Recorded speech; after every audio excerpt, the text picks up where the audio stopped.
എല്ലാവർക്കും സ്വാഗതം. ഈ റിവ്യൂ ഇഷ്ടപ്പെടുവാണെങ്കിൽ ഒന്ന് ലൈക്ക് ചെയ്തും സബ്സ്ക്രൈബ് ചെയ്തും സപ്പോർട്ട് ചെയ്യണേ. ഈ എപ്പിസോഡ് ഏഷ്യാനെറ്റിലും ഹോട്ട്സ്റ്റാറിലും വന്നതാണ്. ഞാനിപ്പോൾ റിവ്യൂ പറയുന്നത് ഇത് നമ്മുടെ ഹോട്ട്സ്റ്റാറിലും ഏഷ്യാനെറ്റിലും ഒന്നും കാണാൻ പറ്റിയില്ലാത്ത കുറച്ച് പേരുണ്ട്. അവരെന്നും എന്നോട് റിവ്യൂ ഇടാൻ പറയാറുണ്ട്. അവർക്ക് വേണ്ടിയാണ് ഈ എപ്പിസോഡ് കണ്ടവർ സ്കിപ്പ് ചെയ്തേക്കണേ, എന്നെ ചീത്ത വിളിച്ചേക്കരുത്. അപ്പോൾ അലീന ആകെ ക്ഷീണിച്ചിരിക്കുന്നുണ്ട്. അലീനയ്ക്കുള്ള ബ്രെഡും അതുപോലെ ചായയൊക്കെ കൊണ്ട് കൊടുക്കുന്നുണ്ട് കൃഷ്ണമോൾ.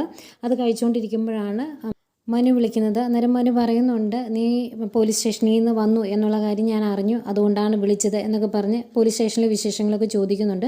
അന്നേരം അലീന ചോദിക്കുന്നുണ്ട്, എന്തേ നെടുമ്പുരിക്കൽ നിന്നും ആരും പോലീസ് സ്റ്റേഷനിലേക്ക് വരാതിരുന്നത്? ഹരിയെ കാണാനും ആരും വന്നില്ലല്ലോ എന്നിങ്ങനെ പറയുമ്പം മനു പറയുന്നുണ്ട്, അതൊന്നും നടക്കുന്ന കാര്യമല്ല. ഞാൻ പോലീസ് സ്റ്റേഷനിലേക്ക് വന്നിട്ടുണ്ടെങ്കിൽ അവൻ്റെ ചേട്ടനായതുകൊണ്ട് തന്നെ കുറേ ചീത്ത കേൾക്കാമെന്നല്ലാതെ വേറെ ഒന്നും എനിക്ക് ചെയ്യാൻ പറ്റില്ല. നിന്നെ പോലീസ് കൊണ്ടുപോയി എന്നറിഞ്ഞപ്പോഴേ കാർ എടുത്ത് പാഞ്ഞു വന്ന് എസ്.ഐ 2 ചീത്തയും പറഞ്ഞ് നിൻ്റെ കൈയും പിടിച്ചിറങ്ങി പോകാനൊക്കെ ഉണ്ട്. അതൊന്നും നടക്കുകയില്ല. അതൊക്കെ സിനിമയിലല്ലേ നടക്കുകയുള്ളൂ, ജീവിതത്തിൽ നടക്കുകയല്ലോ. അതുകൊണ്ട് എനിക്കൊന്നും ചെയ്യാൻ പറ്റാത്ത അവസ്ഥയായി പോയി എന്നൊക്കെ പറയുന്നുണ്ട്. പിന്നെ അലീന രേവതിക്കുട്ടി വിളിച്ച കാര്യവും രേവതിക്കുട്ടിയും അതുപോലെ ഗ്രേസിയമ്മയും ഒക്കെ പോയി സംസാരിച്ചതിൻ്റെ പേരിൽ DYSP വന്നു. അത് കഴിഞ്ഞ് അവിടെ സംഭവിച്ച കാര്യങ്ങളൊക്കെ പറയുന്നുണ്ട്. ഏതായാലും ഭയങ്കര സങ്കടത്തിലാണ് മനു പറയുന്നുണ്ട്, ജീവിതം ആകെ താളം തെറ്റി, ഇനി പുറത്തിറങ്ങി നടക്കാൻ പറ്റില്ല, നാണക്കേടിൻ്റെ സെപ്റ്റി ടാങ്കി മുങ്ങിയ അവസ്ഥയാണ്. അതുപോലെ അവന്മാരുടെ ജീവിതത്തെക്കുറിച്ച് ഓർക്കുമ്പോൾ എനിക്ക് പേടിയാവുക, അവരുടെ ജീവിതം നശിച്ചു പോയില്ലേ എന്നൊക്കെ ഇങ്ങനെ ആകെ വിഷമത്തോടെ മനു പറയുമ്പം അലീന പറയുന്നുണ്ട്, പലപ്പോഴും ഞാൻ ഉപദേശിച്ചിട്ടുള്ളതാണ്, എന്നിട്ടും എന്തെങ്കിലും ഫലം ഉണ്ടായോ? ഇനിയിപ്പം എന്തും വന്നാൽ നേരിടാൻ പാകത്തിന് മനസ്സിനെ പാകപ്പെടുത്തുക, അതേ നിവൃത്തിയുള്ളൂ എന്നൊക്കെ പറയുമ്പം മനു പറയുന്നുണ്ട് കേട്ടോ, കിടന്നിട്ടുണ്ടെങ്കിൽ ഉറങ്ങാനും പറ്റില്ല, എന്നാൽ എഴുന്നേറ്റിരിക്കാനും പറ്റില്ലാത്ത അവസ്ഥയിലാണ്, എന്ത് ചെയ്യണമെന്ന് അറിയില്ല എന്ന് ആകെ വിഷമത്തോടെ ഇത്രയും പറഞ്ഞ് ഫോം വയ്ക്കുന്നു. പിന്നെ മീരയും അതുപോലെ ജോബിച്ചിനെയും ഒക്കെ കാണിക്കുന്നുണ്ട്. എല്ലാവരും കുരിയച്ചനോട് യാത്ര പറഞ്ഞ് പിരിയുവാണ്. ആദ്യം മീരയും ജോബിച്ചനൊക്കെ പോകും. അത് കഴിഞ്ഞാണ് ഗ്രേസിയമ്മയും അതുപോലെ മാമച്ചായനും ഒക്കെ പോകുന്നത്. എല്ലാവരോടും ഒരുമിച്ചിറങ്ങിപ്പോയി അവർക്കും വിഷമാവില്ലേ, ഇത്ര നേരം എല്ലാവരോടും സംസാരിച്ച് സന്തോഷത്തോടെ ഇരുന്നതല്ലേ. അങ്ങനെ അവരോടൊക്കെ യാത്ര പറഞ്ഞ് എല്ലാവരും പോകുന്നു. പിന്നെ കാണിക്കുന്നത് നേരം വെളുത്തുട്ടോ, ഗോവർദ്ധൻ ആകെ വിഷമിച്ച് ഹോസ്പിറ്റലിൽ തന്നെ ഒരു സോഫയിൽ കിടന്നാണ് ഉറങ്ങിയത്. രാവിലെ എഴുന്നേറ്റ് അടുത്തുള്ള ഒരു തട്ടുകടയിൽ ചെല്ലും, ഒരു പെട്ടിക്കടയിൽ അവിടെ പത്രമൊക്കെ കൊടുക്കുന്നുണ്ട്. അവിടുന്ന് 2 പത്രം മേടിക്കും. പത്രം മേടിക്കുന്നത് കടക്കാരൻ പറയുന്നുണ്ട്, ഇന്ന് നല്ല ചൂടുള്ള വാർത്ത ഫ്രണ്ട് പേജിൽ തന്നെയുണ്ട്, ഒരു പെങ്കൊച്ചിനെ 4 അവന്മാർ കൂടി പീഡിപ്പിച്ചേക്കുന്നു, അങ്ങ് ദൂരെയൊന്നുമല്ല, നമ്മുടെ ഈ നാട്ടിൽ പാലായിൽ എന്നിങ്ങനെ പറയുന്നതൊക്കെ ആകെ ഒരു ടെൻഷൻ ആകുന്നുണ്ട് കേട്ടോ ഗോവർദ്ധന്. ആയിക്കോട്ടെ എന്ന് പറഞ്ഞിട്ട് ആ പത്രം അങ്ങ് മേടിച്ചുകൊണ്ട് പോകും. എന്നിട്ട് മാറി നിന്ന് വായിക്കുന്നതേ ആകെ പേടിയാവുകയാണ് ഗോവർദ്ധന്. കാരണം ഇനി ഈ ഗോവർദ്ധനും അവരുടെ ബന്ധുക്കൾ ആണെന്ന് അറിഞ്ഞിട്ടുണ്ടെങ്കിൽ നാട്ടുകാരിടയില്ലേ. ഏതായാലും ടെൻഷനോടെ ഹോസ്പിറ്റലിലേക്ക് പോകുന്നുണ്ട്. ഈ സമയം പത്രം നെടുമ്പുരിക്കലും എത്തുന്നുണ്ട്. ആ പത്രത്തിൽ എഴുതിയേക്കുന്ന കാര്യങ്ങൾ വായിക്കുമ്പം അലീനയ്ക്ക് ആകെ സങ്കടമാകുന്നുണ്ട്.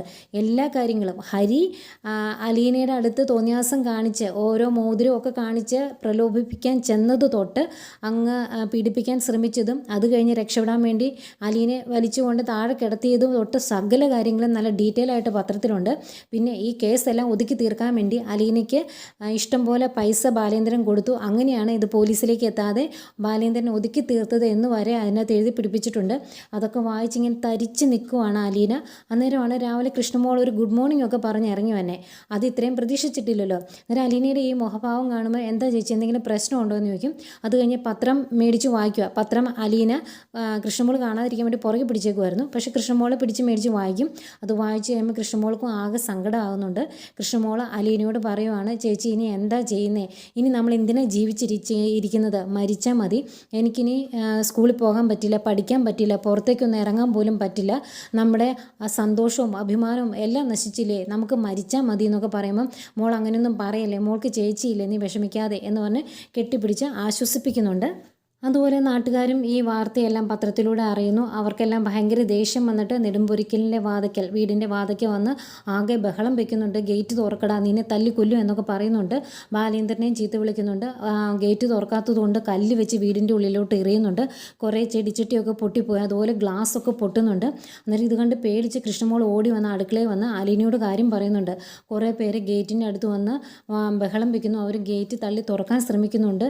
എന്നാ ചെയ്യുമെന്ന് ചോദിക്കുമ്പം അലീന ഇങ്ങനെ ഫ്രണ്ടിലോട്ട് വരുവാണ്.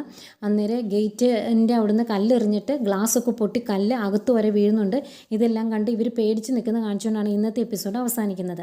പിന്നെ നാളത്തെ പ്രൊമോ കാണിക്കുന്നുണ്ട്. ആ പ്രൊമോയിലും ആശുപത്രിയിൽ ഇതെല്ലാം അറിഞ്ഞു കഴിയുമ്പം വൈജയന്തി അറിയുന്നവർ വന്ന് ചോദിക്കുമല്ലോ.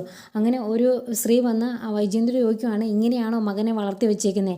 വലിയ അഭിമാനമുള്ളവരും കാശുള്ളവരൊക്കെ ആണല്ലോ, എന്നിട്ട് മകനെ പെൺകുട്ടികളെ പീഡിപ്പിക്കാനാണോ പഠിപ്പിച്ചത് എന്നൊക്കെ ചോദിക്കുമ്പം നാണം കെട്ട് പോകുവാണ് വൈജയന്തി. പൊട്ടിക്കരയുന്നുണ്ട് പത്രം വെച്ച് മുഖം മറച്ചു വെച്ച് വൈജയന്തി. അതുപോലെ പത്രം ആയിട്ട് ബാലേന്ദ്രൻ്റെ അടുത്തോട്ട് ഗോവർദ്ധൻ ചെല്ലുമ്പോൾ പത്രം കൊടുക്കില്ല ഗോവർദ്ധൻ. അന്നേരം ബാലേന്ദ്രൻ പറയുന്നുണ്ട്, അതിൻ്റെ അകത്ത് എന്തൊക്കെയാണ് എഴുതി പിടിപ്പിച്ചേക്കുന്നതെന്ന് എനിക്കറിയാം, ഞാനത് വായിക്കാതെ പ്രിൻറ്റ് ചെയ്യുന്നതിന് മുമ്പേ ഒന്ന് വായിച്ചത്, അതുകൊണ്ട് മറച്ചു പിടിച്ചിട്ട് കാര്യമില്ല, നീ ആ പത്രം അങ്ങ് കാട്ടുക എന്നൊക്കെ ബാലേന്ദ്രൻ പറയുന്നുണ്ട് കേട്ടോ. അതുപോലെ കൃഷ്ണമോൾ ഒരുപാട് സങ്കടപ്പെട്ട് വിഷമിച്ച് വീട്ടിലിരിക്കുന്നതും അതുപോലെ അലീനെ വിളിച്ച് ആശ്വസിപ്പിക്കുന്ന രേവതിയും ഒക്കെ കാണിക്കുന്നുണ്ട്.